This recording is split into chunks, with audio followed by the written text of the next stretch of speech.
Matt, while I do the training? You want to play with Lily? Stop going in my video. Very nice. I guess we can watch a movie right now. Movie! Sure. Yeah, you can grab your tablet. Okay. Chill. We're going to watch a movie. Good boy. Is my tablet charging? Yeah. Okay. So this is the place. Can't see me. This is the place cue. So I'm just doing a sweeping hand movement place and sending him to the mat, and then he's laying down automatically, which is good. He's still a little bit wiggly, so I'm giving him a treat down on the mat. So if you have a bed or a mat where you want him to stay, I usually have one of these in the entrance of my house. So when guests enter the door, you can ask him to practice this behavior, and you can do it when you come home too. So you come in the door, and instead of him jumping all over the place being crazy, you just say place and send him over to his mat, and then he lays down, and then you can reward him. Have a little dish. I just have like a little scoop sitting on top of the entrance dresser here, and I'm just feeding him. Come on to the video there.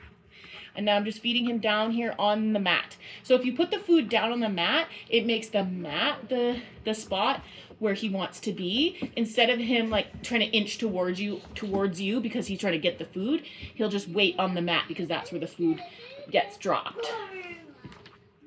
So we're working on a little stay there, and he's kind of getting it. So we're place. Good boy. And so we'll put that down, and then I'm just taking a step or two away. Good boy. That's all he's at right now. So normally I would do like a 4-week program. Like a full program is 4 weeks, and I will work on extending this. So that's what you're gonna have to do at home. So you're just gonna start taking, a couple of steps away, and then you can keep extending the distance. Up. Face. Good boy. So he's sat up, and he has to be in a down here. We want him all the way down. So if he sits up, that's not good enough. He needs to do his down to be able to get his rewards. And then after a couple of repetitions there, I'm going to release him. I'm going to say, okay, and I'm going to throw the food. So I use this, like I said, for the door entries.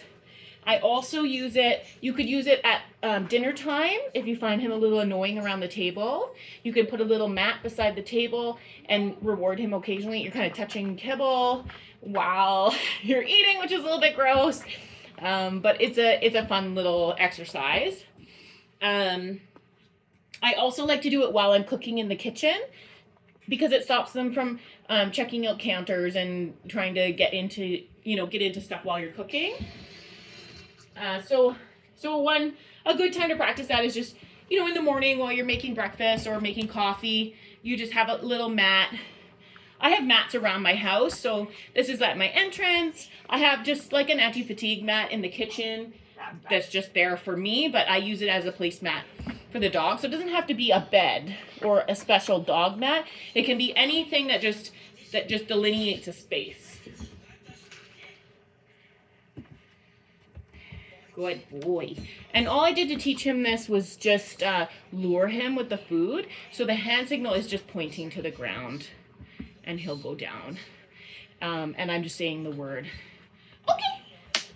Good boy. I'm just saying the word place, and again, sweeping my hand. So if he's over here with me, I'm pointing towards the bed with my hand like this, place. Good boy. He automatically goes into his little down there.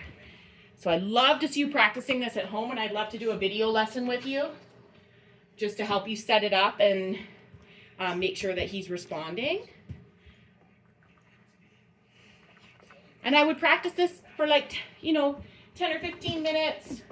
You can just incorporate it into your day. Like I said, when you come in the front door, he's all excited, saying hi, just asking him to go over to place before you interact with him.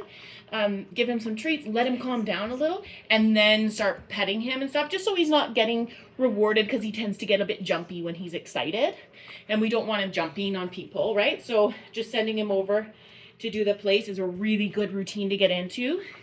And then, like I said, doing when you're making coffee, when you're having dinner, all of that together will be enough that he'll get really good at it if you do that consistently. So I want him to go back down. He's gone up into a sit. That's good. And if he gets up, so you'll see like if I bring the food down, if he were to get up, I'm moving my hand away. I don't know if you can see that. I have to tilt the camera a little. So he comes towards it and I just move it away. And he has to stay and he has to stay in his down. And sometimes I'll go, oops. That just comes out of my mouth. You could say whatever you want. So we'll get him to go back down there. Good boy. And I'm going to feed him right on the ground. And then I'm going to release him. Okay. And if he were to get up, I would just send him back. You know, if I'm practicing and he gets up and I didn't want him to, I would just send him back. The other thing we work on is touch. So good boy. So he's touching his nose to my palm. And I find that really, really useful for when you're touch. Yes. So when you're out and about and you need his attention, touch. Good. Or it's really good as a recall too. You can just be like touch and he'll come over, touch his nose to your hand. And then you can, yes, let him go again. Let him be free. Or you could leash him up at that point. I usually recommend calling and rewarding a bunch of times off leash before you leash up so that it's not associated, yes, with losing freedom, because then you're going to get a puppy that runs away from you. So this little game is just touch and release. So I'm just going to go touch, good. And then I throw the treat away so he gets to chase it, which is really fun. And then I do it again, touch. Good boy. Touch. Yes. Good boy. Yes. Such a smart boy. And this is like his nose to my palm. So he's also getting used to not using teeth. It helps him close his mouth and just focus his nose too, which is really useful for puppies. So I'm going to get him to do a little sit. And we worked a little bit on heel. And we're still working on it. So that's just coming around to my left and facing his paws to me right here and doing a nice little sit. And I'm just rewarding that. So that's a good position to start in for your walks. You want him facing the same way as you, sitting nicely right beside you, or a little down. This works too. Hey, excuse me. You get distracted? So I'm just going to scoot him around. So I'm just putting the food right in front of his little nose and turning him. And that's called luring. Good boy. Oh, you're getting crazy. And he's done a little bit of leash walking.